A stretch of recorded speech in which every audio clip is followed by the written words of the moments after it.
Sebelum menonton video ini jangan lupa di-subscribe, di-like, dan aktifkan notifikasi loncengnya. Oke teman-teman, yuk kita mulai ceritanya.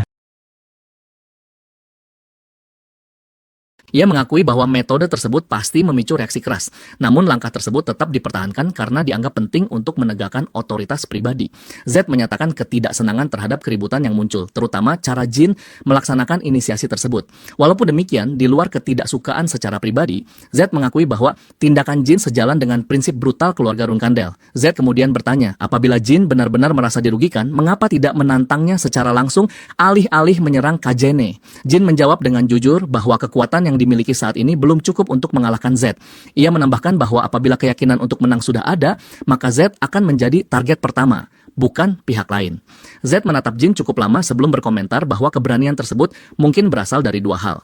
Entah karena Jin menyepelekan hidup sendiri, atau karena terlalu percaya diri terhadap perlindungan sebagai putra patriark. Jin menjawab dengan tegas bahwa memilih diam hanya karena lawan lebih kuat bukanlah jalan seorang Runkandel sejati. Hidup dapat hilang dalam sekejap, namun kehormatan akan bertahan selamanya. Z terdiam sejenak, lalu tertawa kecil. Ia menyebut sikap tersebut bodoh, namun kebodohan semacam ini terasa menghibur.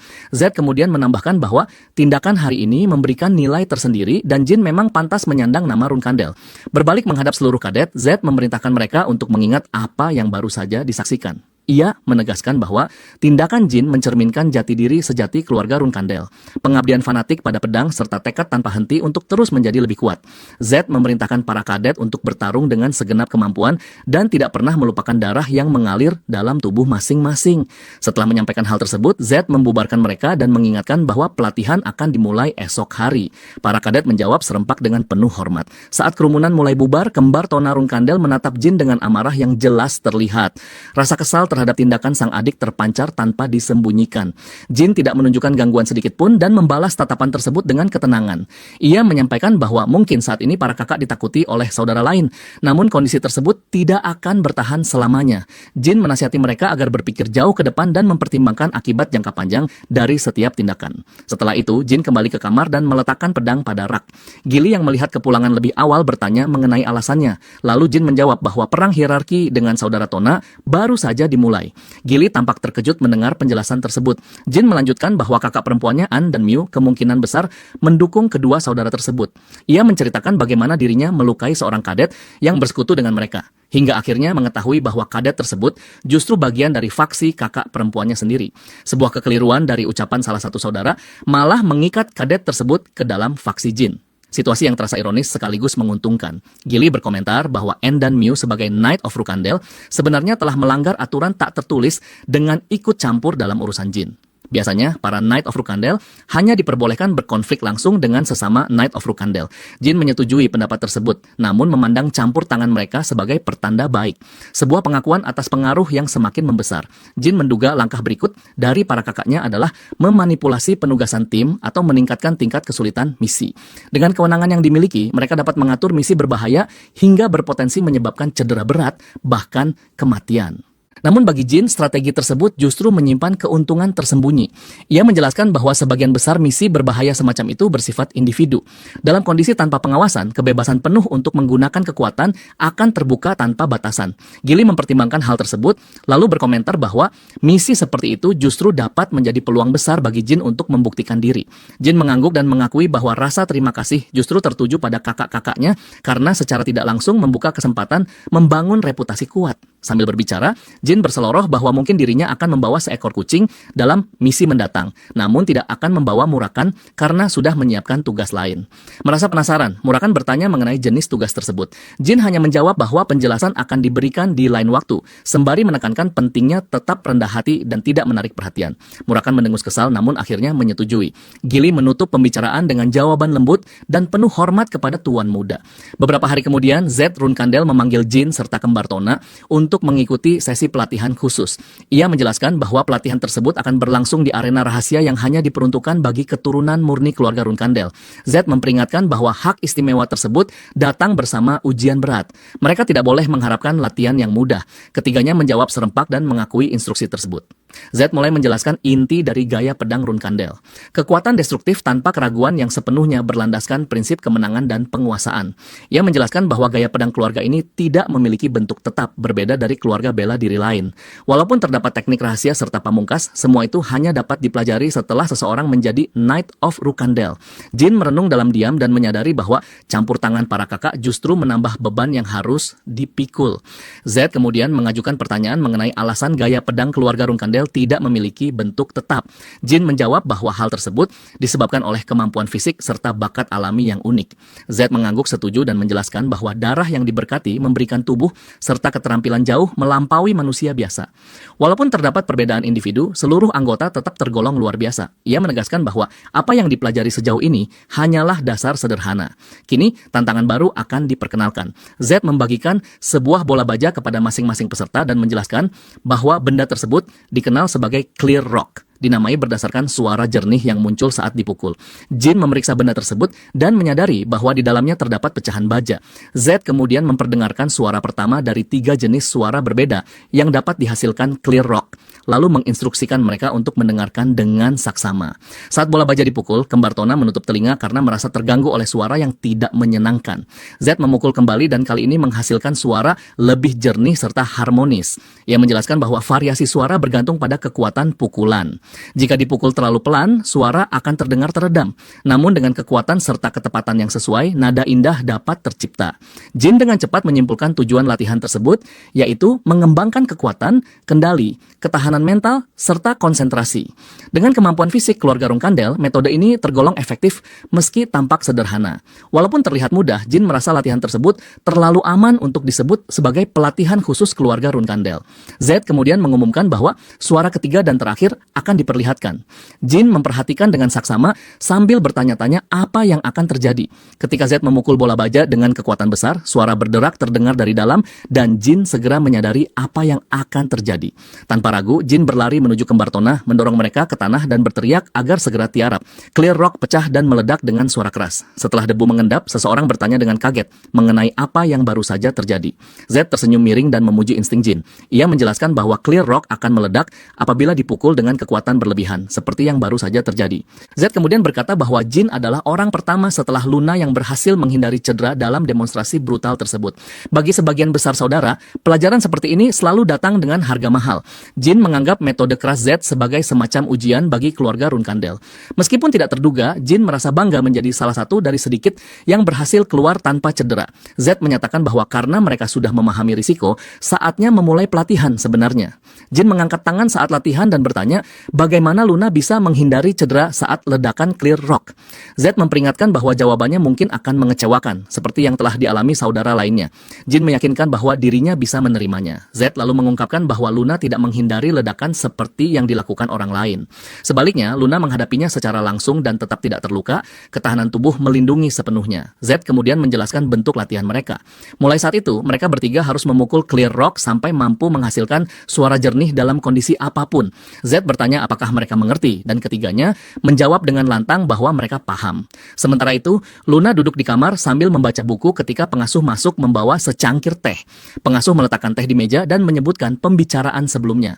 Luna mengonfirmasi bahwa pembahasan tersebut mengenai saudara yang mencoba membunuh Jin. Pengasuh mengakui kecurigaan Luna bahwa Mew dan Anne mungkin terlibat. Ia mencatat bahwa meskipun kedua kakak memang berusaha menekan Jin, mencoba pembunuhan di dalam Storm Castle terasa terlalu nekat, bahkan bagi mereka. Jika tindakan seperti itu sampai diketahui oleh ayah, keluarga akan terjerumus ke dalam kekacauan dan nyawa mereka sendiri berada dalam bahaya. Pengasuh meragukan bahwa Mew dan Anne bersedia mengambil risiko sebesar itu. Luna bertanya-tanya apakah Jin mungkin berbohong atau salah paham, mengingat usia saat kejadian baru 10 tahun. Namun, Luna juga tidak percaya Jin akan mengarang cerita seperti itu. Luna mengingat betapa gelisahnya Jin di hadapannya pada waktu tersebut. Keadaan tersebut bukan sekadar kecanggungan, melainkan ketegangan seseorang yang merasa hidup berada di ambang bahaya. Luna memerintahkan pengasuh untuk melanjutkan penyelidikan terhadap Mew dan Anne sambil mengakui kegelisahan karena belum ada hasil pasti bahkan setelah 5 tahun. Ketidakpastian tersebut terasa sebagai pertanda buruk. Luna merenungkan usia sendiri, mengatakan bahwa dirinya telah melewati 30 dan bertanya-tanya apakah kekhawatiran tersebut berlebihan. Ia mengaku penasaran dengan kondisi Jin saat ini. Pengasuh bertanya apakah yang dimaksud adalah latihan bersama Z. Luna mengangguk dan mencatat bahwa Jin seharusnya sedang merasakan efek latihan Mind's Eye, serta latihan Clear Rock yang pasti sangat berat.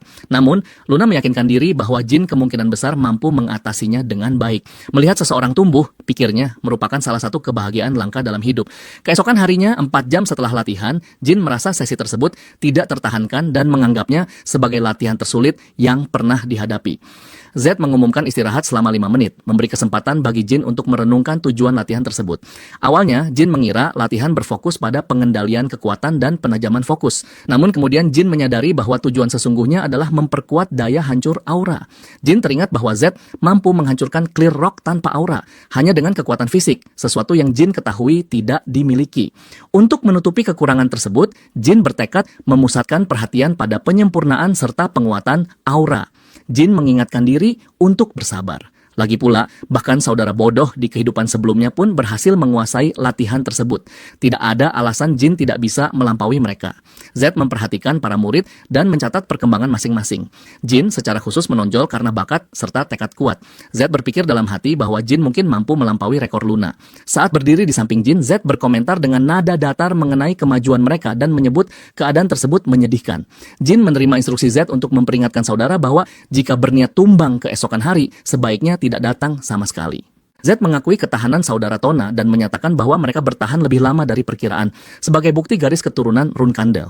Ia lalu merenung tentang dirinya sebagai anak bungsu dan menyesalkan bahwa jika saja lahir 10 tahun lebih awal, seluruh kekuatan keluarga Runkandel dapat dimanfaatkan. Sambil duduk, Z mengungkapkan penyesalan yang masih tersisa di hati. Adegan kemudian bergeser 1 bulan setelahnya pada bulan Maret tahun 1795 di fasilitas pelatihan kadet menengah. Seorang anak laki-laki berambut coklat berdiri di depan kelas sambil memegang gulungan kertas dan memanggil perhatian semua orang.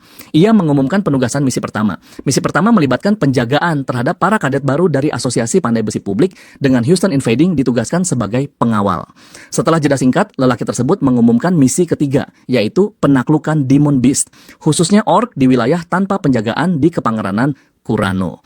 Peserta misi terdiri dari Mesa, Belop, Scott Diamond, Kiko, Jusem, Eddington, Sierra, Pils, dan David.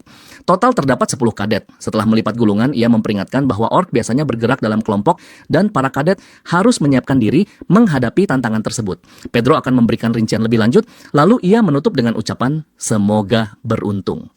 Daytona Runkandel mempertanyakan apakah tepat bagi para pemula untuk menaklukkan orcs. Anak laki-laki berambut coklat tersebut tertawa sinis dan mengatakan bahwa para kadet mungkin akan kembali dalam keadaan setengah mati. Seseorang menambahkan dengan nada gelap bahwa mereka sebaiknya sekalian menyiapkan dupa dan peti mati. Kajane Romero menyarankan agar masih ada waktu untuk menulis surat wasiat sebelum misi dimulai. Seorang pria menggoda dengan menyiratkan ketakutan dan menyarankan agar mereka meminta Tuan Muda Jin untuk menyelamatkan. Taimen marah mendengar perkataan tersebut dan menuntut penjelasan. Mesa segera menengahi dan memperingatkan agar tetap tenang serta menghindari konflik internal, terutama dengan misi yang sudah di depan mata. Setiap cedera pada saat ini hanya akan membahayakan peluang mereka. Namun Mesa juga menunjukkan bahwa hinaan terhadap Tuan Muda justru semakin memicu kemarahan Taimen. Mesa menasihatinya untuk diam dan mengingatkan semua orang akan tugas sebagai anggota keluarga Runkandel. Keberhasilan misi ini menurut Mesa merupakan cara terbaik untuk membungkam para pencela dan membuktikan nilai mereka. Adegan bergeser ke kembar Tona yang sedang berlatih memukul Clear Rock. Heitona menghantam Clear Rock hingga retak lalu meledak. Saat Heitona bergerak ke samping, gelombang ledakan mengirimkan pecahan logam yang mengenai lengan Jin. Heitona yang terkejut bertanya, apakah Jin baik-baik saja? Jin meyakinkan bahwa kondisinya baik, lalu menyarankan agar Heitona mencari lokasi latihan yang lebih aman. Heitona meminta maaf dan berjanji akan lebih berhati-hati. Jin merenungkan 1 bulan yang telah dihabiskan untuk berlatih dengan Clear Rock. Kedua saudaranya juga mulai mampu menghancurkan batu tersebut, namun fokus Jin kini tertuju pada sensasi aneh yang dirasakan saat ledakan terakhir. Seolah jalur gerak pecahan logam tergambar jelas di benaknya, setajam lintasan panah yang melesat ke arah tubuhnya. Jin merasa yakin bahwa apabila pecahan tersebut kembali terbang ke arahnya, penghindaran dapat dilakukan dengan mudah. Ia bertanya-tanya apakah kejernihan persepsi tersebut berkaitan dengan latihan Mind's Eye dari Luna. Bertekad memastikan sensasi tersebut, Jin memutuskan untuk mencoba mereplikasinya sebelum kesempatan menghilang, mungkin dengan mengulang latihan serupa. Sementara itu, Zed Runkandel memanggil para kadet untuk bersiap dan mengumumkan misi berikutnya. Kembar Tona saling bertukar pandang dengan cemas, merasakan beratnya tugas yang akan datang. Saat mendengar bahwa tujuan mereka adalah kekaisaran Bement yang kacau, Daytona mengeluh sudah merasa mual dan lelah, bahkan sebelum berangkat. Daytona yang lain menggerutu tentang ketidaknyamanan mengenakan pakaian pesta resmi, menyebutnya terasa menyesakkan.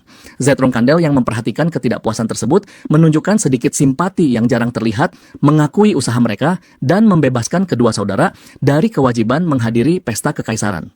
Namun nada suaranya segera berubah tajam saat ia memperingatkan agar keluhan semacam itu tidak terulang. Zed menegaskan bahwa jika keluhan kembali terdengar, mereka akan berharap lebih baik mati saja. Kedua bersaudara tersebut segera meminta maaf dengan wajah ketakutan. Jin Runkandel merenung diam-diam, merasa geli karena hukuman tersebut ternyata dirancang oleh kakak-kakak perempuannya Miu dan An dengan menugaskan kedua saudara ke misi sosial di Kekaisaran Bement. Menurutnya, langkah tersebut licik namun cerdas. Z melanjutkan penjelasan dan menekankan pentingnya acara tersebut. Z menjelaskan bahwa banyak tokoh kuat akan hadir, memberikan kesempatan berharga untuk mengamati dan belajar. Kedua saudara mengangguk dengan enggan meskipun ketidaksenangan masih terlihat jelas. Kemudian Z mengalihkan perhatian kepada Jin dan memberinya tugas terpisah. Jin menerima perintah tersebut tanpa ragu. Z menjelaskan bahwa misi yang diberikan adalah melakukan pembunuhan terhadap seorang VIP bernama Alcaro Chiner, pria yang berada di bawah perlindungan Ice Palace. Z menatap Jin dengan pandangan penuh arti dan bertanya, apakah Jin mengenal Ice Palace beserta pemiliknya? Tanpa ragu, Jin mengangguk, meskipun pikirannya telah mulai menyusun berbagai potongan informasi.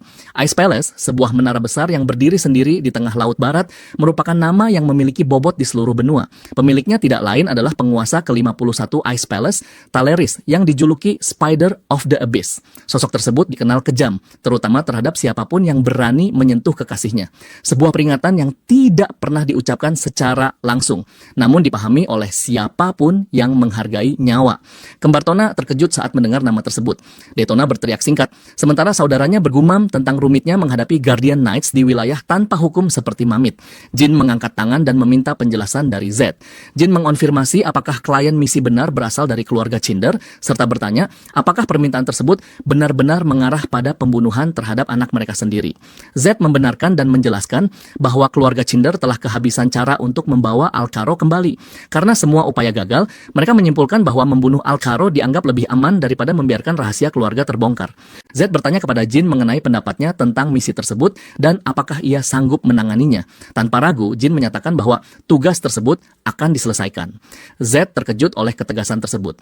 Z mengakui bahwa rencana cadangan telah disiapkan apabila Jin menilai misi ini terlalu berisiko, mengingat kekuatan Ice Palace serta kekacauan wilayah Mamit. Namun karena terkesan oleh keteguhan Jin, Z memuji keberanian tersebut dan memerintahkan agar keberangkatan dilakukan dalam 2 hari. Masih diliputi kecemasan, Heitona bertanya, apakah Jin benar-benar berencana pergi? Melihat tekad yang terpancar, Heitona menyarankan agar identitas sebagai anggota keluarga Runkandel diungkap apabila situasi menjadi terlalu berbahaya. Daytona menambahkan bahwa langkah tersebut kemungkinan besar akan mencegah siapapun mencoba menyerang. Jin terkejut oleh perhatian tersebut dan bertanya sejak kapan mereka mulai peduli. Kedua saudara menjawab bahwa mereka hanya tidak ingin Jin mati lebih dulu karena rencana untuk membuat hidupnya lebih sulit masih ingin dilanjutkan. Jin tersenyum miring lalu memukul Clear Rock dengan pedangnya, membuat semua orang terkejut. Jin menasihati agar keputusan mereka tetap teguh sampai dirinya kembali. Lalu dengan nada menggoda bertanya apakah mereka benar-benar lebih memilih kakak perempuan dibanding dirinya. 2 hari setelah peringatan tegas Z kepada keluarga Runkandel, perhatian beralih kepada Jin Runkandel. Jin berdiri bersama Mesa dan rekan-rekan yang bersiap untuk berpisah. Mesa memperhatikan perubahan warna rambut Jin dan bertanya dengan rasa penasaran. Jin menjelaskan bahwa penyamaran sedang dilakukan. Risiko dikenali sebagai anggota keluarga Runkandel tidak dapat diambil. Dengan anggukan penuh pengertian, Mesa mengakui perlunya kehati-hatian mengingat misi masing-masing. Sementara kelompok Mesa bertugas dalam misi penaklukan, tujuan Jin berbeda dan memerlukan penggunaan gerbang teleportasi terpisah. Meski nada suara Mesa terdengar netral, Jin merasakan suasana berat dan bertanya, apakah ada sesuatu yang salah? Mesa menepis kekhawatiran tersebut dan mengatakan bahwa kedatangan mereka hanya untuk mengucapkan perpisahan. Jin yang terkejut menegaskan bahwa perpisahan tersebut bukan yang terakhir. Jin mengingatkan bahwa meskipun bahaya tidak terelakkan, rasa takut tidak akan mengubah hasil. Sebaliknya, Jin menasihati agar fokus diarahkan pada misi tanpa membiarkan kekhawatiran mengganggu. Dengan nada tegas namun menenangkan, Jin berjanji akan kembali dan meminta semua pihak tetap aman. Sambil meletakkan tangan di bahu Belop Schmitz, Jin memberi semangat agar kelompok tersebut tetap kuat. Belop menjawab dengan mantap dan meminta Jin berhati-hati. Sebelum berpisah, Gilly menggoda Jin agar mencari teman perempuan yang imut. Jin tertawa dan meminta mereka saling menjaga selama dirinya pergi. Mirin menenangkan kelompok tersebut dengan mengatakan bahwa kemampuan Jin sangat hebat, namun Jin memperingatkan agar perhatian tidak berlebihan. Merasa kesal dengan sikap Jin yang tampak ceroboh, Murakan bergumam pelan sementara Jin menunjukkan keyakinan penuh terhadap penyamaran tim. Gilly menambahkan bahwa dengan kepergian Jin dan Mirin, suasana markas akan terasa sangat tenang. Jin bercanda agar keadaan dianggap sebagai liburan dan berjanji akan kembali membawa oleh-oleh. Namun kekhawatiran tetap tersisa ketika Gilly menyebutkan betapa berbahayanya misi Jin. Membunuh kekasih penguasa Ice Palace di wilayah tanpa hukum mamit bukanlah tugas mudah, bahkan bagi seseorang dengan peringkat setinggi Jin. Namun Jin menanggapi peringatan tersebut dengan kepercayaan diri khasnya. Adegan berpindah ke Mamit, tempat perlindungan terkenal bagi para penjahat, di mana bahkan rumput enggan tumbuh. Tong, seorang bandit sombong, mengumumkan kepulangannya sambil tertawa saat orang-orang mengenali sosok tersebut. Sementara itu, Jin tiba dengan diam, mengamati kekacauan di wilayah tanpa hukum tersebut. Saat memasuki tempat itu, semua mata langsung tertuju ke arahnya. Seorang pria berkomentar tentang keberanian Jin. Jin lalu melemparkan koin sambil meminta makanan dan air. Seorang pria berkumis menangkap koin tersebut dan dengan nada sarkastik kembali mengomentari keberanian Jin. Tong, sang pembuat onar, mendekati Jin dengan senyum mengejek. Pria itu menertawakan kepercayaan diri Jin, lalu bertanya apakah dirinya seorang ksatria bintang pembelot atau sejenisnya. Kemudian Tong mengeluarkan perintah merendahkan, menyuruh Jin berlutut dan menjilat jarinya. Tanggapan Jin berlangsung cepat dan mematikan. Tanpa ragu, Jin menghunus pisau lalu menebas membungkam Tong seketika. Ruangan langsung hening. Keberanian Jin membuat para penjahat berpengalaman turut terkejut. Seorang pria botak tertawa terbahak-bahak sambil menunjuk tubuh Tong, mengatakan bahwa pria tersebut telah mati. Penjahat lain berkomentar bahwa hanya masalah waktu sebelum seseorang kehilangan kesabaran. Jin tetap tenang, mengingat peringatan sang guru tentang Mamit, tempat yang dipenuhi orang-orang gila sejati. Di wilayah tersebut, bertahan hidup berarti membuktikan keberanian serta kemampuan. Jin mengingat semua hal yang telah dilakukan sang guru dalam kehidupan ini, lalu diam-diam berjanji akan membalas jasa tersebut suatu hari nanti. Untuk sementara waktu, Jin menyiapkan diri menghadapi ujian di wilayah tanpa belas kasihan tersebut. Saat Jin duduk, pria berkumis datang membawa makanan dan mengatakan bahwa hidangan tersebut tidak beracun. Jin menjawab dengan tenang bahwa racun dilarang di Mamit, bahkan aturan itu sudah ia ketahui. Pria tersebut tertawa kecil, tampak terkesan dengan pengetahuan Jin, lalu bertanya apakah Jin memiliki keluarga di kota ini. Jin menepis pertanyaan tersebut dan menjawab tajam bahwa urusan itu bukan hak orang lain. Tak menyerah, pria berkumis kembali bertanya apakah Jin sedang mencari obat terlarang. Dengan santai, pria itu mengatakan bahwa dirinya memiliki barang berkualitas tinggi yang belakangan laku keras, lalu tiba-tiba bertanya apakah Jin sedang mencari seseorang. Jin mengangguk dan menyebut nama Hister. Pria tersebut terdiam sejenak sebelum menjawab bahwa tidak ada orang bernama Hister di Mamit. Ia mengaku sangat yakin dengan pernyataannya. Jin mengangguk menerima informasi tersebut, lalu meminta rekomendasi tempat menginap, sebaiknya lokasi yang bebas dari serangga. Pria berkumis menunjuk Moonlight Well di sisi barat kota. Penginapan tersebut tergolong mewah dan sering dikunjungi tokoh elit Mamit, sehingga Jin disarankan tidak membuat keributan seperti sebelumnya. Di Moonlight Well, Jin berjalan melewati lobi dengan pikiran terfokus pada target bernama Alcaro Chander. Ia mengingat informasi yang telah dikumpulkan. Alcaro merupakan anak manja seorang count pria yang hidup dalam kemewahan serta kesenangan tanpa batas. Alcaro haus perhatian, tenggelam dalam kemewahan, dan selalu menghindari kesulitan sekecil apapun. Karakter tersebut berani terhadap yang lemah, namun pengecut di hadapan yang kuat. Bajingan sejati. Jin bertanya-tanya mengapa sosok seperti Alcaro mau tinggal di kota berbahaya seperti Mamit. Kesimpulan yang muncul pasti berhubungan dengan penguasa Ice Palace. Alcaro kemungkinan putus asa mencari perhatian sang penguasa. Namun karena wanita tersebut kini memiliki kekasih baru, Alcaro mungkin berusaha membuktikan diri atau menenggelamkan rasa rendah diri dalam dosa-dosa kota tersebut. Jin teringat rumor tentang obat baru yang beredar di Mamit. Tidak sulit membayangkan Alcaro mengurung diri di kamar sambil tenggelam dalam kecanduan. Sebagai kekasih penguasa Ice Palace, Alcaro tentu memiliki pengawal, dan Jin memahami bahwa menyerbu secara gegabah hanya akan berakhir fatal. Untuk saat ini, Jin memilih mengamati situasi dari lobi. Tak lama kemudian, kesabaran tersebut terbayar. Suara Alcaro Chander menggema keras di seluruh ruangan saat memarahi salah satu pengawal. Bangsawan manja tersebut menuntut penjelasan mengapa permintaannya belum dipenuhi, padahal sehari sebelumnya hal tersebut bisa dilakukan ditemukan dengan mudah.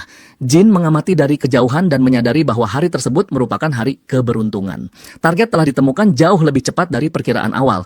Pengawal yang tampak muak mencoba menenangkan Alcaro dengan mengatakan bahwa mereka tidak bisa membiarkan kebiasaan memanjakan diri terus berlanjut. Tugas para pengawal adalah melindungi, bukan melayani keinginan pribadi. Namun Alcaro meledak dalam amarah, memohon agar diberi 1 dosis lagi dan mengklaim tidak akan bertahan 1 jam tanpa zat tersebut. Para pengawal tetap bersikap tegas, membuat Alcaro semakin murka. Sambil berteriak, Alcaro mengancam dengan hukuman berat dan bersumpah bahwa ketika Hani kembali, kepala mereka akan berguling. Salah satu pengawal menghela napas kesal yang langsung memicu amukan baru. Alcaro memaki para pengawal, menyebut mereka rakyat jelata kotor sambil membanggakan darah bangsawan keluarga Sander. Pada saat tersebut, salah satu pengawal akhirnya kehilangan kesabaran dan meninju wajah Alcaro. Pukulan itu membuat Alcaro terdiam sesaat. Pengawal tersebut bergumam mempertanyakan sampai kapan mereka harus melindungi orang seburuk itu. Pengawal lain menimpali dengan nada getir, berharap Alcaro segera mati karena kecanduan agar beban tersebut berakhir. Meski suasana menegang, para pengawal tetap menjalankan tugas. Salah satu dari mereka mengangkat tubuh Alcaro ke pundak dan memerintahkan yang lain untuk tetap profesional. Tugas utama adalah melindungi, tak peduli sekeji apapun sosok yang dijaga. Dari sudut ruangan, Jin terus memperhatikan situasi.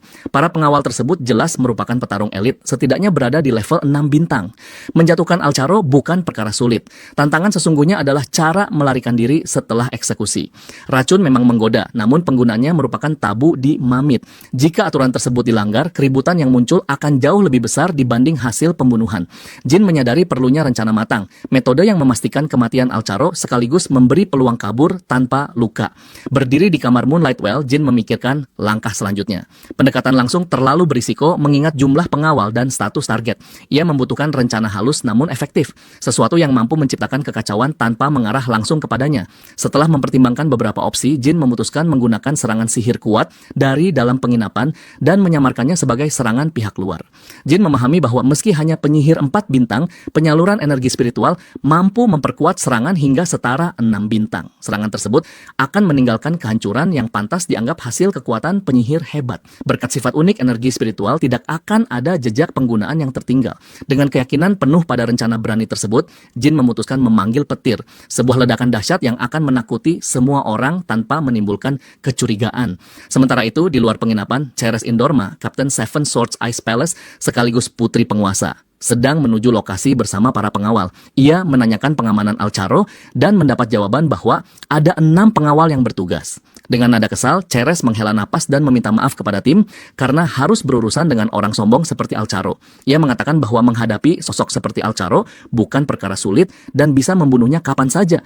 Namun hari tersebut bukan tentang Alcaro. Fokus utama adalah menyampaikan kabar baik kepada sang ibu.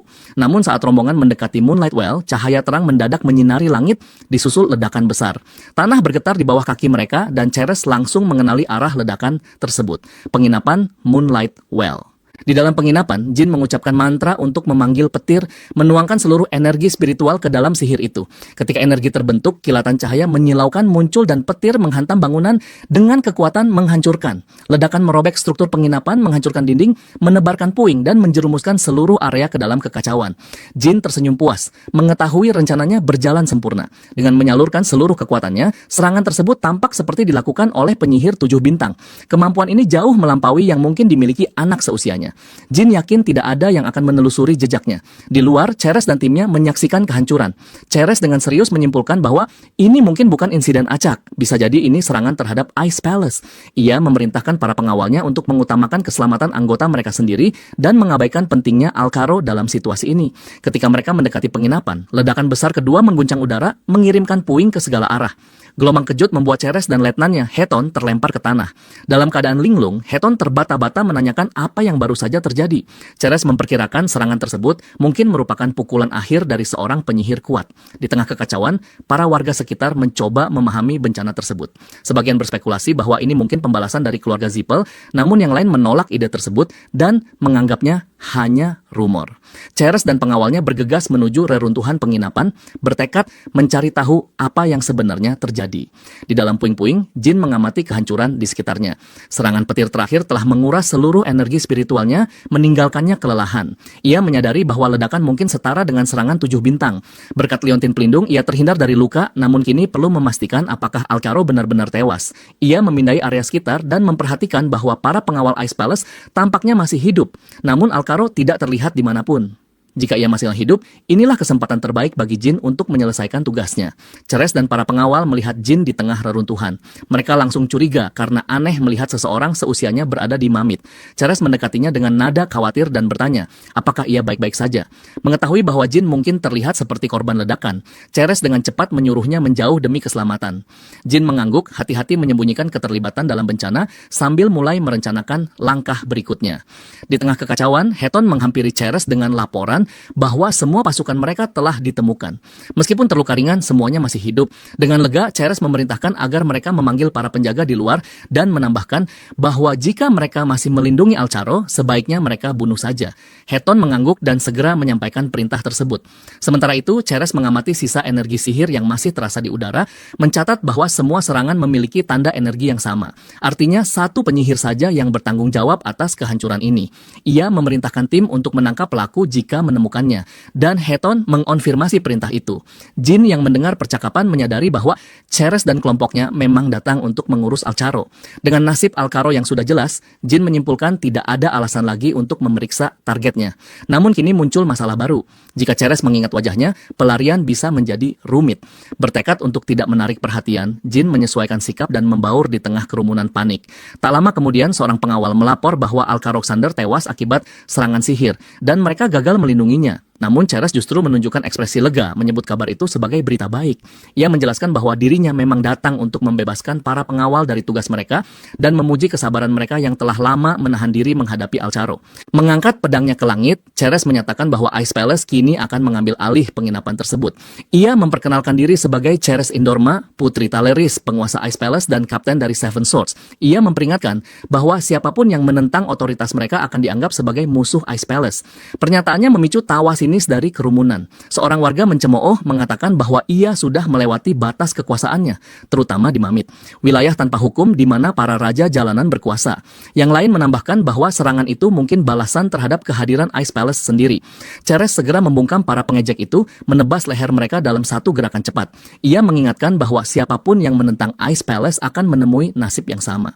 Kemudian ia menatap para penguasa lokal Mamit dan menantang mereka secara langsung, menuduh mereka meremehkan Ice Palace. Ia memperingatkan bahwa jika serangan itu memang ditujukan kepada Ice Palace, maka pembalasan akan datang dengan cepat dan tanpa ampun. Namun jika ternyata serangan itu sebenarnya ditujukan kepada mereka, dan Ice Palace hanya terkena dampaknya, ia menuntut jawaban bagaimana mereka akan menebusnya. Sikap tegas membuat tidak ada seorang pun yang berani membantah. Salah satu raja akhirnya menyerah dan berjanji akan menemukan serta membunuh penyihir yang bertanggung jawab. Ceres menjawab bahwa hal tersebut memang diharapkan dan memerintahkan mereka untuk mencari pelaku di antara para penyintas. Setelah pemeriksaan singkat, para raja melapor bahwa tidak ada penyihir di antara korban yang selamat.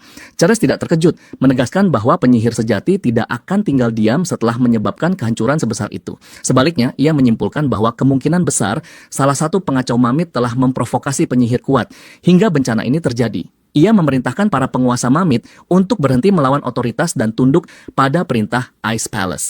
Ketika menelusuri kerumunan, Ceres memperhatikan Jin yang masih berdiri di sana. Ia menuntut penjelasan mengapa begitu lambat meninggalkan tempat, bertanya apakah tidak mendengar perintah evakuasi sebelumnya. Jin dengan cepat menjelaskan bahwa ketakutan dan kaki terluka membuatnya tertinggal, meminta maaf karena terlambat pergi. Terhibur oleh sikapnya, Ceres berkata bahwa ia cukup penakut untuk seorang pendekar pedang, tapi sisi polos itu terasa menyegarkan. Ia mengambil kotak pertolongan pertama dan memintanya menggulung celana. Sambil mengoleskan salep ke luka, Ceres berkomentar bahwa Jin sangat beruntung bisa selamat dari serangan tersebut, dan bahkan lebih beruntung karena menerima perawatan langsung darinya, Sang Agung Ceres Indorma. Dengan senyum angkuh, ia menyarankan agar Jin menganggap momen ini sebagai sebuah kehormatan. Jin yang bercanda bertanya bagaimana bisa membalas kebaikan itu. Ceres menepis ide tersebut, mengatakan bahwa seseorang dengan kedudukan sepertinya tak akan pernah bisa membalas budi dari orang sepertinya. Sebaliknya, Sebaliknya, ia menyarankan agar Jin menganggapnya sebagai kenangan indah dan sesekali menunduk hormat kepada Ice Palace sebagai bentuk terima kasih. Setelah selesai mengobati luka, Ceres mengucapkan selamat tinggal dan berjalan pergi bersama para pengawalnya. Jin melambaikan tangan ke arah mereka, menyembunyikan rasa lega yang dalam. Saat sosok Ceres menghilang di kejauhan, ia menatap reruntuhan yang ditinggalkannya sendiri, tersenyum kecil, lalu berbisik pelan, misi selesai. Adegan berpindah ke Scout yang baru saja menumbangkan seekor orc. Ia dengan bangga mengumumkan bahwa itu adalah pembunuhan ke-18-nya. Di dekatnya, Tymon berdiri di atas bangkai orc lain dengan nada penuh semangat, menyatakan bahwa mereka mungkin bisa pulang tanpa korban. Terdorong oleh semangat tersebut, ia meminta tim untuk membuktikan kepada semua orang bahwa mereka bisa kembali dengan selamat. Namun Mesa memperingatkan agar mereka tidak terlalu percaya diri, mengingat masih ada 7 orc yang belum ditemukan. Kelompok itu menjawab dengan tegas, menerima peringatan tersebut. Mesa memperhatikan bagaimana orc yang biasanya terorganisir dan bergerak berkelompok kini tampak tercerai-berai dan sendirian, membuat mereka lebih mudah diburu. Ia bertanya-tanya, apakah keberuntungan ini karena berkah ilahi, atau mungkin berkah dari Jin, sang tuan muda yang tampaknya selalu membawa keberuntungan dimanapun ia berada.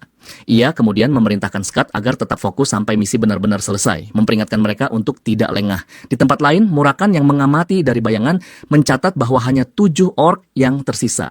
Setelah semuanya dihabisi, mereka akhirnya bisa pulang. Adegan beralih ke beberapa hari sebelumnya saat divisi Jin pertama kali dikirim. Murakan berdiri di hadapan sekelompok orc memberikan perintah tegas. Mulai hari itu, katanya, mereka harus bergerak secara terpisah.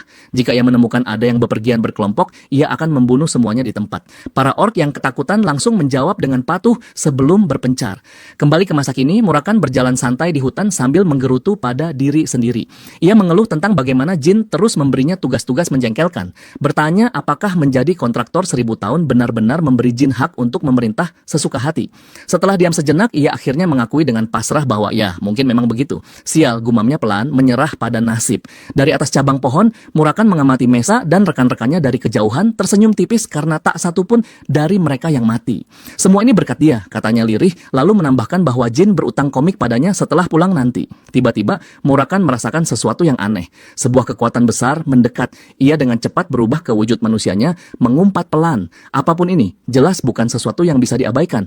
Ia merasa sedikit lega, karena orang-orang di sekitarnya hanyalah petarung 3 bintang, jadi mereka tidak akan menyadari ancaman ini. Untuk melindungi mereka, Murakan mulai menyalurkan kekuatan sihirnya, membentangkan penghalang bayangan di sekitar area untuk menutupi keberadaan ancaman tersebut. Saat Belop Schmitz melewati area itu, ia melihat langit tiba-tiba menggelap dan bertanya-tanya apakah hujan akan turun.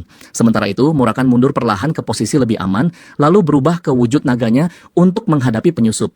Ia berteriak menantang siapapun atau apapun yang berani memasuki wilayahnya tanpa izin. Namun betapa terkejutnya ia ketika mendapati bahwa yang datang bukan makhluk hidup, melainkan sebuah peninggalan kuno, Cemetery Giant. Raksasa penjaga makam tersebut dulunya diciptakan untuk melindungi kuburan para makhluk super dan dipercaya telah dimusnahkan oleh klan naganya 2000 tahun yang lalu. Mata Murakan menyipit ketika raksasa itu berlutut di depannya, tanda penyerahan yang mencurigakan. Dengan waspada, ia membentuk bola sihir besar dan melemparkannya ke arah raksasa tersebut dengan niat menghancurkannya dalam satu serangan. Ledakan dahsyat menghancurkan tubuh sang raksasa, menyisakan hanya reruntuhan. Dengan napas berat, Murakan mengakui bahwa sudah lama ia tidak bertarung dengan kekuatan penuh. Tubuhnya terasa nyeri karena upaya besar tadi, tetapi ia tahu bahwa pertemuan ini bukan kebetulan. Sambil memeriksa perisai retak yang tertinggal, ia menyimpulkan bahwa kemunculan Cemetery Giant pasti berhubungan dengan keluarga Zippel. Namun ia memutuskan untuk tidak memberitahu Jin terlebih dahulu, berpikir bahwa dirinya masih bisa melindungi Jin jika sesuatu yang besar terjadi. Dengan senyum tipis, ia bergumam bahwa jika Jin terus berkembang dengan kecepatan seperti ini selama 1 dekade ke depan, mungkin mereka benar-benar bisa menandingi keluarga Zippel. Di tempat lain, Transformer Bubare Gaston melapor kepada Lord Bishkel, wakil pemimpin kelompok revolusioner. Ia memberitahukan tentang masalah besar, Cemetery Giant, mahakarya mereka telah dihancurkan. Bishkel yang tenang namun penasaran mengatakan bahwa ia sudah mendengar suara kehancuran tersebut tadi malam. Bubare yang tampak kesal menggambarkan penghancuran itu sebagai tindakan vandalisme terhadap karya seni yang sempurna. Namun Bishkel menepis keluhannya, fokus pada satu hal, siapa pelakunya. Dengan nada serius, ia mengungkapkan bahwa makhluk yang bertanggung jawab atas kehancuran tersebut tak lain adalah Dragon of Shadows. Ia menambahkan bahwa ia sendiri sudah memeriksa lokasi dan tidak ada keraguan akan keterlibatan sang naga. Bubare terkejut dan bertanya, apakah ini berarti naga tersebut sudah mengetahui rencana mereka? Wajah Biskel mengeras, menyadari bahwa keadaan kini telah meningkat ke level berbahaya. Jika Dragon of Shadows sudah tahu, maka seluruh operasi mereka terancam gagal total. Namun Biskel tetap berhati-hati. Ia mengatakan bahwa situasinya masih belum sepenuhnya jelas. Tetapi ia menganggap kehancuran Cemetery Giant sebagai peringatan. Ia memerintahkan Bubare Gaston untuk mengawasi wilayah itu dengan ketat dan berjanji akan mengirim bala bantuan. Selain itu, ia menyebut akan mengatur pertemuan dengan keluarga Zippel dalam waktu dekat untuk membahas dampak dari kejadian ini. Adegan kemudian berpindah kembali ke Z Runkandel yang berdiri di hadapan para kadet dengan Jin Runkandel berada di antara mereka. Z mengakui keberhasilan Jin kembali dari Mamit, tempat berbahaya yang sering disebut sebagai lubang neraka. Z mencatat bahwa keberhasilan Jin pasti membuat para Knight of Runkandel yang menugaskannya murka, karena bukan hanya menyelesaikan misi tetapi juga melampaui semua harapan mereka. Jin mengucapkan terima kasih dan Z membubarkan para kadet yang menjawab serentak sebelum berpencar. Beberapa saat kemudian Jin berbincang dan tertawa bersama teman-temannya. Tak jauh dari sana, seorang pria berbisik kepada Kajene Romero tentang sebuah rumor. Ia mengatakan bahwa kebetulan ada penyihir yang mengamuk di penginapan tempat target pembunuhan Jin tinggal. Seorang gadis yang mendengarkan percakapan itu berkomentar bahwa Jin benar-benar beruntung. Namun, pria pertama mengeluh tentang ketidakadilan itu, menunjukkan bahwa meskipun mereka bekerja keras, mereka tetap berada di tingkat kadet menengah, sementara Jin yang hanya penyihir 4 bintang terus melakukan hal-hal mustahil. Lebih parah lagi, rekan-rekan dekat Jin hanyalah petarung 3 bintang. Salah satu dari mereka dengan marah bertanya kepada Kajene, apakah ia akan diam saja membiarkan semua ini terjadi. Kajene menjawab dengan pasrah bahwa tidak ada yang bisa mereka lakukan.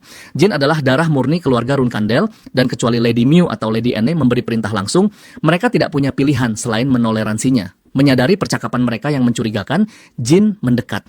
Begitu ia sampai, ia meminta maaf karena telah mendengar pembicaraan mereka. Kajene Romero bersikeras bahwa mustahil Jin mendengarnya dari jarak sejauh itu, tapi Jin menjelaskan bahwa setiap kata tertangkap jelas. Mengalihkan topik, Jin bertanya bagaimana kondisi lengan Kajene. Kajene dengan sopan berterima kasih karena potongannya bersih, sehingga memudahkan dokter untuk menyambungnya kembali. Jin mengangguk dan berkomentar bahwa percakapan mereka terdengar menarik. Kajene mengakui bahwa sebagai rakyat biasa, satu-satunya yang bisa mereka lakukan hanyalah berbicara di belakang seseorang seperti Jin, dan berharap Jin bisa mengerti. Jin menjawab bahwa tidak ada yang perlu dimengerti, karena ia bukan Knight of Runkandel atau atasan mereka secara resmi. Kajene setuju, namun menambahkan bahwa meski tidak resmi, pengaruh Jin cukup besar untuk menjatuhkan seseorang seperti dirinya hanya dengan satu kata. Jin yang tetap tenang bertanya, kenapa Kajene berpikir ia akan melakukan hal seperti itu. Kajene menjawab bahwa itu karena sikapnya yang dianggap tidak sopan. Bahkan ia menyebut dirinya sebagai gangguan mata. Orang lain di sana bertanya apa yang akan dilakukan Jin. Sementara Kajene menggerutu tentang pujian berlebihan yang terus diterima Jin karena keberuntungannya. Jin membetulkan ucapannya, menjelaskan bahwa ia tidak menyebut Kajene gangguan mata karena ucapan atau sikap tidak sopan. Sebaliknya, ia menghunus pedangnya dan menjelaskan bahwa Kajene Romero sebagai ksatria 5 bintang adalah salah satu yang terkuat di kelas menengah, mungkin bahkan lebih kuat darinya. Ia bertanya mengapa seseorang dengan kemampuan seperti itu memilih berbicara di belakang orang lain daripada menantang secara langsung. Jin kemudian mengundangnya untuk menghunus pedang dengan jelas menyatakan bahwa ia tidak akan menahan diri. Terkejut, Kajene bertanya, apakah Jin serius? Jin mengangguk dan menetapkan bahwa pertarungan ini tanpa batasan apapun. Kajene tersenyum miring memperingatkan bahwa Jin akan menyesal lalu melancarkan serangan. Pukulan Kajene datang cepat dan kuat, namun Jin berhasil menahannya, berpikir dalam hati bahwa serangan Kajene memang kuat, tapi belum seberapa dibandingkan lawan-lawan yang akan dihadapi di masa depan. Kajene terus menyerang sambil mengejek bahwa Jin belum berada di level yang cukup tinggi untuk menantangnya. Jin kembali menangkis, tapi kali ini Kajene berhasil mendaratkan tendangan yang membuat Jin sedikit tersandung ke belakang. Melihat celah itu, Kajene kembali menyerang, namun Jin dengan cepat mundur dan menata kembali keseimbangannya. Dalam jeda singkat itu, Jin menganalisis gerakan Kajene. Ia teringat pada kejadian sebelumnya dengan bola baja dan menyadari bahwa kini ia bisa memprediksi pola serangan Kajene. Meskipun pedang bisa menebas dalam banyak arah, seorang ksatria 5 bintang seperti Kajene biasanya memiliki pola terbatas, terutama ketika dikuasai amarah. Menangkis serangan berikutnya, Jin memutuskan untuk mengakhiri pertarungan ini dengan cepat. Dengan tekad kuat, ia berencana menyelesaikan semuanya dalam 3 gerakan. Jin Runkandel dengan tenang menyatakan bahwa ia telah menganalisis semua pola serangan Kajene Romero dan yakin bahwa Kajene tidak akan bisa mengalahkannya. Kajene yang kesal menolak omongan itu sebagai omong kosong dan segera menyerang, memulai rangkaian serangan pamungkasnya. Jin sudah mengantisipasi dan berpikir cepat. Pertama, Kajene akan menebas ke kiri. lalu ayunan acak ke atas. Dan terakhir, jurus andalannya Aura Strike yang begitu kuat hingga tak mungkin ditahan oleh penyihir 4 bintang. Seperti yang diprediksi, semuanya terjadi persis sesuai perhitungan. Meskipun serangan Aura Kajene yang kuat sempat melempar Jin ke belakang, ia dengan cepat bangkit kembali dan melakukan serangan balasan, melucuti senjata Kajene dalam satu gerakan tegas. Kajene yang terkejut menuntut penjelasan bagaimana Jin bisa menangkis jurus pamungkasnya. Jin dengan tenang menjawab bahwa ia dulu mengira butuh waktu bertahun-tahun untuk mencapai tingkat kekuatan Ksatria 5 bintang. Kajene menuduhnya berbuat curang, tapi Jin menyangkal, menjelaskan bahwa Kajene hanya meremehkannya. Ia menambahkan bahwa ia tidak akan pernah memasuki pertarungan kecuali yakin akan menang. Dari kejauhan, Heitona dan Daytona Ronkandel menyaksikan duel itu. Ekspresi mereka campuran antara kaget dan tidak percaya. Heitona bertanya apakah Jin benar-benar mengalahkan Kajene Romero. Jin menanggapinya dengan santai, mengatakan bahwa itu bukan hal serius. Heitona pun menerima penjelasan itu dengan enggan. Tak lama kemudian, rumor pertarungan itu menyebar di antara keluarga Runkandel. Anne Runkandel menekan Kajene dengan curiga, tak percaya bahwa ia bisa kalah dari Jin, bahkan menuduhnya mungkin menerima suap atau sengaja mengalah. Kajene yang tersinggung membantah tuduhan itu dengan tegas. Miu Runkandel yang mengamati percakapan itu menuntut penjelasan langsung.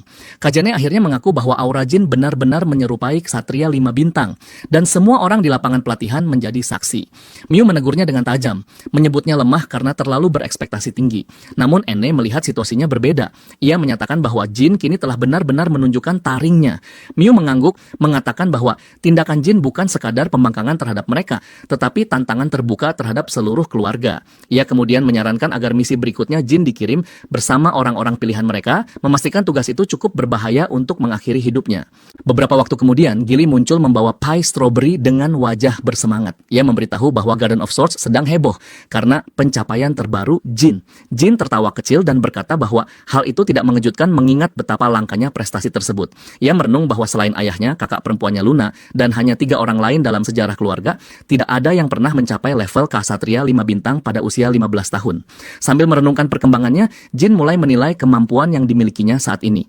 5 bintang dalam seni pedang, 4 bintang dalam sihir, dan 4 bintang dalam energi spiritual. Mencapai 5 bintang dalam seni pedang, bahkan bagi dirinya sendiri, merupakan sesuatu yang tak terduga. Ia menganggap pencapaian tersebut sebagai hasil latihan terus-menerus dengan Clearstone yang mempercepat kemajuan kemampuan jauh melampaui perkiraan.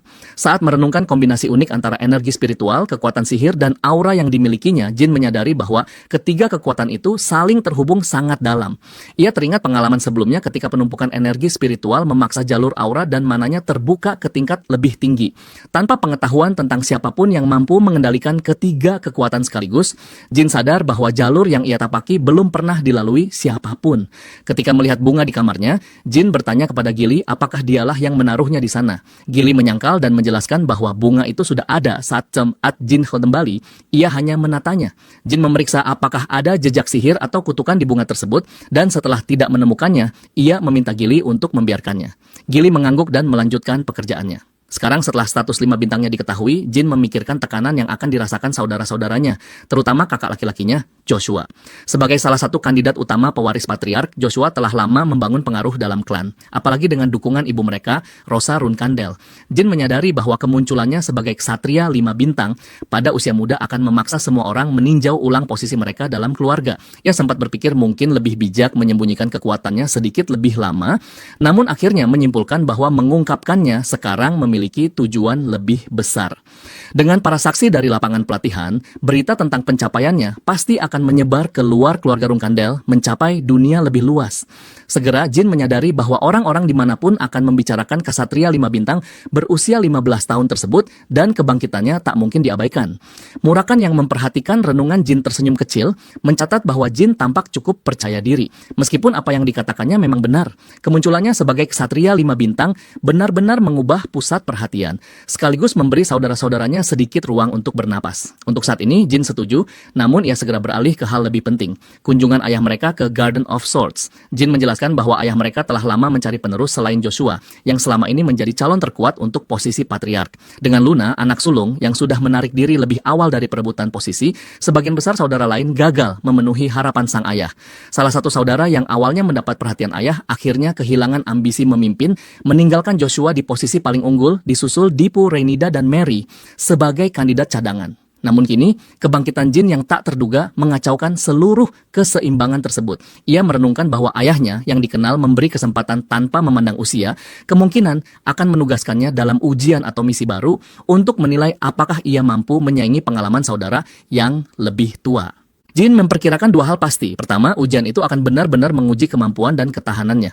Kedua, ayahnya pasti akan memastikan keselamatannya karena menganggap jin sebagai kasus khusus. Ia tidak akan membiarkan putra mudanya mati di tangan saudara yang iri sebelum ujian dimulai. Gili memotong lamunan jin dan mengingatkannya bahwa berita tentang pencapaian pasti akan segera menyebar keluar keluarga Runkandel. Klan dan organisasi di seluruh dunia pasti akan meminta untuk bertemu dengannya. Jin mengangguk dan menyarankan cara terbaik menghadapi gelombang perhatian adalah dengan mengadakan pesta saat ayahnya tiba nanti. Ia memerintahkan Gili mempersiapkan segalanya dan menekankan agar juga menjaga Murakan. Jika naga yang bisa berubah wujud itu berbaur dengan tamu dalam bentuk manusia, kekacauan bisa terjadi. Murakan yang mendengar itu merasa tersinggung dan bertanya apakah jin menganggapnya anak kecil. Namun sambil berjanji tidak menimbulkan masalah, ia mengakui peringatan tersebut dengan malas. Untuk mencairkan suasana, Murakan meminta sepotong pai stroberi, membuat Gili tertawa kecil. Beberapa hari kemudian, Gili datang melaporkan perkembangan persiapan pesta. Ia menyebut bahwa para pelayan kewalahan dengan banyaknya surat yang masuk, termasuk satu surat dari keluarga Kekaisaran Beaman. Jin tertarik dan mengomentari betapa menariknya bisa menarik perhatian figur berpengaruh seperti itu.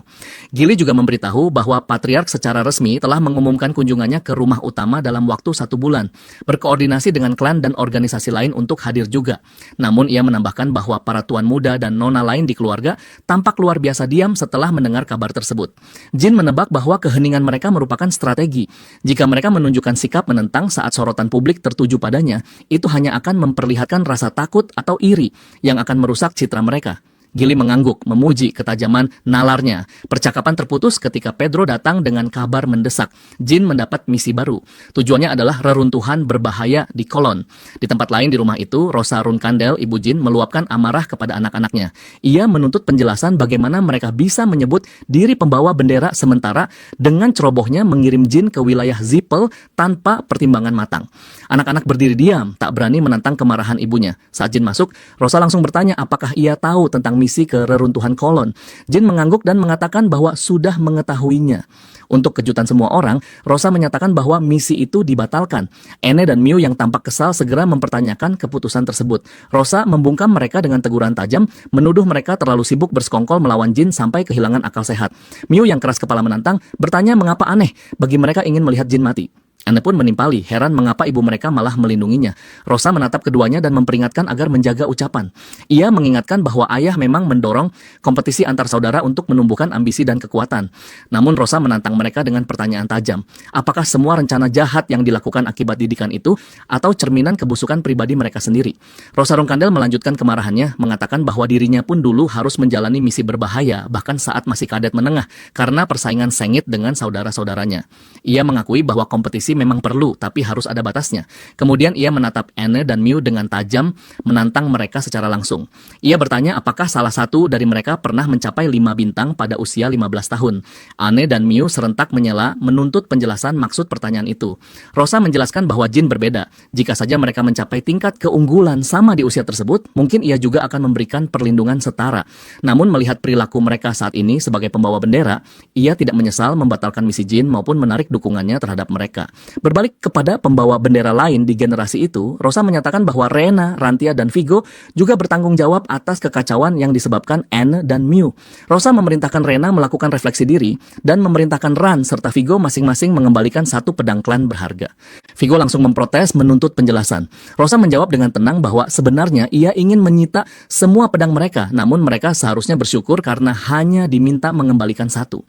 Lalu dengan nada sinis, ia merenung sambil bertanya-tanya bagaimana reaksi Jin terhadap keputusannya. Apakah ia akan mengambil sikap mulia dan meminta ibunya menghukumnya juga, atau justru merasa lebih tinggi dari yang lain? Dengan nada penuh tantangan, Rosa menunggu responsnya. Jin kemudian angkat bicara. Ibu, katanya pelan. Rosa mengangguk dan memintanya melanjutkan. Namun yang terdengar selanjutnya benar-benar mengejutkannya. Jin mengatakan bahwa justru menyukai misi yang telah diberikan kakak-kakaknya. Rosa menyipitkan mata, bertanya apakah Jin benar-benar memahami bahaya reruntuhan Kolon. Jin mengangguk. Ia tahu itu wilayah keluarga Zippel, tempat di mana klan Runkandel pernah gagal menaklukkannya, menjadikannya salah satu misi paling berbahaya yang mungkin ada. Namun meski risikonya tinggi, ia tidak berniat mundur. Anne bereaksi dengan tidak percaya. Apa? Serunya kaget. Jin menatapnya dan berkata, bukankah misi ini diberikan karena mereka percaya pada kemampuanku? Rosa memotongnya, menatap tajam, lalu berkomentar tentang keberaniannya. Ia bertanya-tanya apakah Jin sedang mengujinya. Jin menggeleng pelan, ia menjelaskan bahwa dirinya tidak sedang menguji siapapun. Sebaliknya, ia menilai bahwa membatalkan misi di saat terakhir bisa memberikan kesan buruk bagi para pengikut klan, menciptakan keraguan tentang stabilitas hierarki dan kekuatan keluarga Runkandel. Jika ia menghadapi kakak-kakaknya secara langsung, ia akan kalah karena pengalaman dan pengaruh mereka jauh lebih besar. Namun dengan menyelesaikan misi ini, ia bisa membuktikan bahwa mereka salah tanpa perlu berdebat atau bertengkar secara kekanak-kanakan.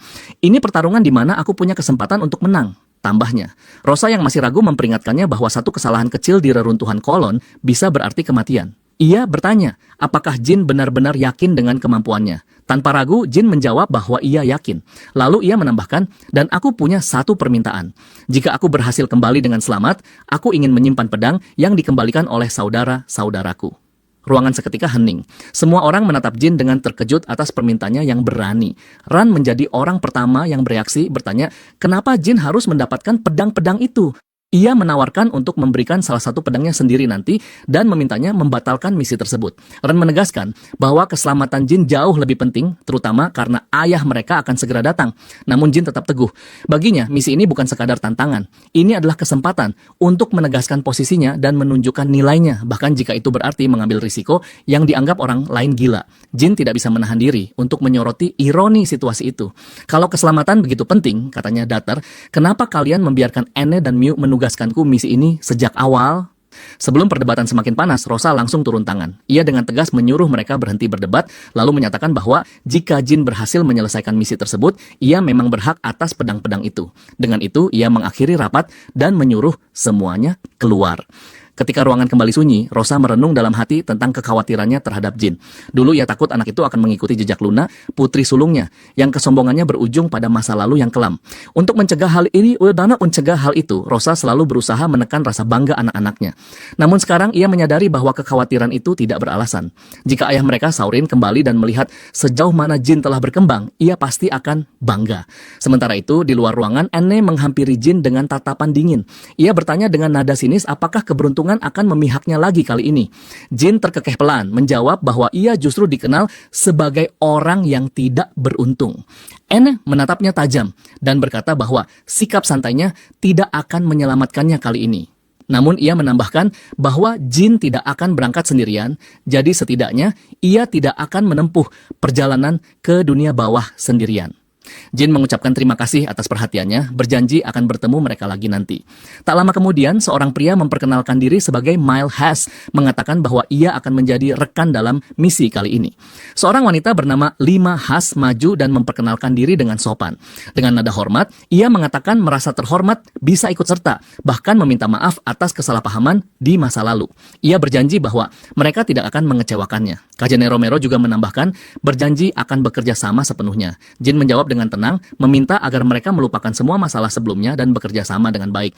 Namun dalam hatinya, ia tidak sepenuhnya percaya. Ia mencurigai bahwa ketiganya adalah orang-orang yang setia kepada Anne dan Mew, dan itu berarti mereka bisa menjadi ancaman. Dalam lingkungan berbahaya seperti itu, pengkhianatan bisa datang kapan saja. Saat mereka bersiap untuk berangkat, Mile Hass menjelaskan rincian misi. Tujuan mereka adalah mengambil 4 artefak dari reruntuhan kolon. Ia menerangkan bahwa reruntuhan itu dulunya milik suku kuno dengan ribuan penduduk asli. Namun kini wilayah itu dikuasai oleh keluarga Zippel dan berada di bawah yurisdiksi kerajaan Valon. Taruhannya sangat tinggi dan jalan di depan penuh ketidakpastian. Reruntuhan kolon ditemukan oleh keluarga Zippel beberapa ratus tahun lalu, namun kedatangan mereka jauh dari kata damai. Ketika pertama kali menemukan reruntuhan itu, mereka membantai dan memperbudak sebagian besar penduduk asli. Sekarang mereka mengaku menghormati sisa suku koloni yang masih hidup, tetapi bagi Jin, semua itu hanya sandiwara. Kenyataannya, tidak banyak yang dilakukan untuk memperbaiki kehidupan para penduduk asli, dan kebanyakan orang di dunia tidak peduli.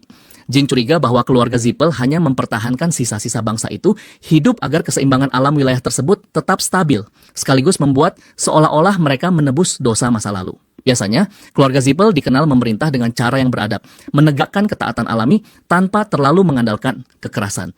Namun, tindakan mereka di reruntuhan kolon telah melewati batas, sampai-sampai mereka rela mengorbankan reputasi sendiri. Jin percaya motif sebenarnya adalah artefak kuat yang disembunyikan oleh para penduduk asli. Cermin, keberadaan artefak ini dijaga ketat dan hanya diketahui oleh keluarga Zippel. Namun, dalam kehidupan sebelumnya, kebenaran itu akhirnya terungkap berkat seorang jurnalis pemberani.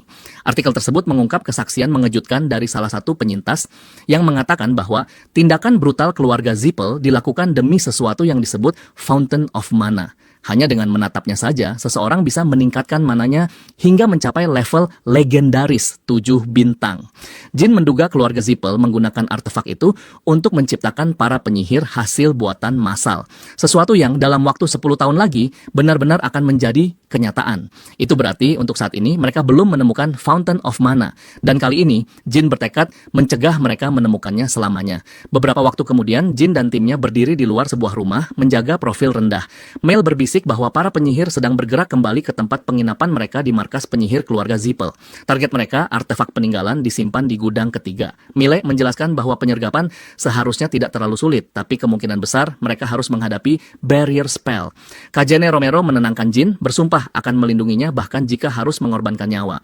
Jin mengucapkan terima kasih atas niat baik itu, namun mengingatkan agar semua orang menghemat tenaga. Perjalanan mereka masih panjang dan kembali dengan selamat sama pentingnya dengan mendapatkan artefak. Setelah mempertimbangkan, Jin menyarankan agar mereka beristirahat sebentar dan menyerang 1 jam kemudian. Semua setuju dan saat mereka mulai bersantai, Jin mendorong makanan ke arah mereka, menyuruh untuk makan agar tetap bertenaga. Mereka menerimanya dengan terima kasih dan mulai makan dalam diam, mempersiapkan diri untuk misi. Beberapa saat kemudian, Jin Runkandel dengan nada santai mengatakan bahwa ia akan masuk sendirian, sementara yang lain bisa tidur sebentar. Awalnya Mile tampak bingung, namun tiba-tiba ia merasa pusing. Berusaha tetap sadar, ia bertanya apa maksud Jin. Kajene Romero yang juga merasa aneh segera bertanya apakah mereka telah diracuni. Jin tersenyum kecil dan menenangkan mereka. Bukan racun, hanya obat tidur ringan. Ketika Kajene menekan lagi, Jin menampiknya dengan tenang, lalu menambahkan sindiran tajam. Kalau kau benar-benar ingin semua orang tahu kalau kau datang ke sini untuk membunuhku, silakan saja berteriak keras-keras. Tak lama kemudian, efek obat mulai bekerja dan mereka semua jatuh tak sadarkan diri. Jin bergumam pelan sambil melangkah pergi, bahwa mereka mungkin tampak lebih meyakinkan jika saja tidak terlalu mencurigakan sejak awal. Sudah sewajarnya seekor anjing menuruti perintah tuannya. Beberapa saat kemudian, di luar gudang ketiga, 2 penjaga berdiri sambil berbincang santai tentang kualitas anggur yang baru saja mereka cicipi. Percakapan mereka terputus tiba-tiba ketika Jin menyerang tanpa peringatan, menjatuhkan salah satunya dalam sekejap. Penjaga kedua yang panik segera mengangkat tombaknya dan menuntut tahu siapa dia. Jin tidak menjawab. Dengan langkah cepat, ia menghindari serangan lalu membalas dengan tebasan tepat yang membuat penjaga kedua pingsan. Setelah memastikan situasi aman, Jin memperhatikan sekeliling. Hanya ada 2 penjaga di luar, hal yang aneh. Jika keamanannya serendah ini, berarti keluarga Zippel mungkin menganggap area tersebut tidak terlalu penting. Bahkan kadang mereka mengizinkan warga biasa mengunjungi gudang ketiga yang menjelaskan kenapa pintunya tidak dijaga ketat. Pandangan Jin jatuh pada kunci pintu, mekanisme sederhana tanpa sihir peringatan, persis seperti yang ia duga. Dengan mudah, ia membukanya dan menyelinap masuk. Begitu di dalam, perhatiannya langsung tertuju pada lingkaran sihir yang terukir di lantai. Matanya menyipit ketika mengenalinya, Blood and Detection Circle. Jenis sihir pengaman ini dikenal mampu membedakan darah keturunan tertentu, terutama darah murni. Namun Jin tahu kebenarannya. Sebenarnya, lingkaran ini tidak mendeteksi garis keturunan, melainkan membedakan antara manusia dan makhluk iblis. Selain itu, sihir ini juga bisa mengenali manusia yang terinfeksi penyakit tertentu. Berpikir cepat, Jin menyadari bahwa selama darah yang digunakan adalah darah manusia, lingkaran itu akan bereaksi normal. Ia tidak berniat menggunakan darahnya sendiri. Meninggalkan jejak seperti itu hanya akan memperumit keadaan. Sebagai gantinya, ia mengambil tangan salah satu penjaga yang pingsan, membuat sayatan kecil dan mengoleskan darahnya di atas lingkaran sihir. Seketika pola itu mulai menyala. Awalnya semuanya berjalan lancar. Sistem keamanan tampak sederhana, sesuai perkiraannya. Namun sebelum sempat merasa lega, semburan api mendadak meledak dari tengah lingkaran. Mata Jin membulat sedikit. Ada yang salah. Darah yang ia gunakan seharusnya berasal dari manusia biasa. Jadi, kenapa lingkaran itu tetap aktif dan memicu alarm? Itu hanya berarti 2 kemungkinan. Entah penjaga itu terinfeksi penyakit, atau dia bukan manusia sama sekali. Ketika makhluk-makhluk mengerikan muncul dari balik bayangan, pikiran Jin berputar cepat. Apa ini? Angin keheningan. Ia segera menyadari bahwa setiap penyihir di sekitar bisa merasakan fluktuasi energi sihir. Jika ingin tetap tak terdeteksi, ia harus meminimalkan penggunaan sihirnya. Namun situasi sudah tidak bisa dihindari. Pertarungan tak terelakkan. Salah satu makhluk melompat menyerangnya. Jin dengan cepat menghindar, menghunus pedangnya, lalu menebas dengan presisi tinggi. Saat bertarung, ia menyadari sesuatu yang mengganggu. Makhluk itu tampak menyadari bahaya dari auranya. Gerakan mereka waspada tapi tetap buas. Namun yang membuatnya lebih ngeri, luka yang ia timbulkan sembuh hampir seketika. Regenerasi. Jin mengerutkan kening. Kecepatan pemulihan itu hanya pernah ia lihat pada makhluk iblis kelas atas. Namun makhluk-makhluk ini baru saja manusia beberapa saat lalu. Kesadaran itu membuat bulu kuduknya berdiri. Pikirannya segera beralih pada wilayah tempat ia berada, Tanah Zipel, tempat para penyihir berkuasa dan suku asli Kolok ditindas dengan kejam. Kemunculan makhluk-makhluk aneh ini menimbulkan dugaan mengerikan. Apakah mereka ini golem hidup? Jika benar, maka situasinya sangat serius. Menciptakan golem hidup adalah kejahatan berat, pelanggaran terhadap hukum dasar sihir. Jika keluarga Zipel diam-diam menggunakan reruntuhan kolon sebagai laboratorium eksperimen terlarang, maka misi ini jauh lebih dari sekadar pengambilan artefak. Jin kembali fokus pada pertempuran, menganalisis gerakan musuh. Golem hidup memiliki kekuatan dan kecepatan sekelas automaton 4 bintang, tetapi tidak memiliki teknik bertarung sehalus ksatria 4 bintang sejati. Mereka kuat, tapi masih bisa dihadapi. Jin teringat bahwa golem biasa, bahkan jika rusak parah, tidak akan berhenti bergerak kecuali intinya dihancurkan. Biasanya inti itu terletak di kepala, dada, atau perut. Meskipun versi terlarang ini mungkin berbeda, kelemahan dasarnya pasti tetap sama. Jika ia bisa menemukan dan menghancurkan intinya, pertarungan akan berakhir. Tanpa ragu, ia menebas kepala salah satu makhluk, membelahnya dengan satu tebasan. Namun bukannya melemah, makhluk itu justru semakin agresif. Berarti intinya bukan di kepala. Tinggal satu tempat yang mungkin. Sebelum sempat menyerang lagi, makhluk itu melemparkan clear rock ke arahnya.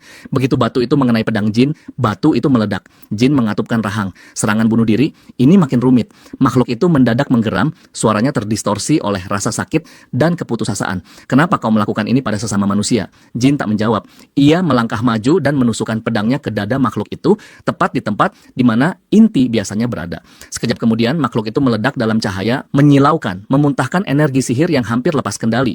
Nyaris saja, saat tubuh makhluk itu roboh, suara terakhirnya terdengar lirih, "Bunuh aku." Jin memenuhi permintaan itu tanpa ragu. Baiklah, ia melangkah melewati tubuh itu dengan wajah suram. Tidak ada manusia yang akan memilih menjadi golem hidup. Nasib tersebut lebih buruk dari kematian, kehilangan jati diri, kebebasan, dan masa depan hanya menjadi alat sekali pakai.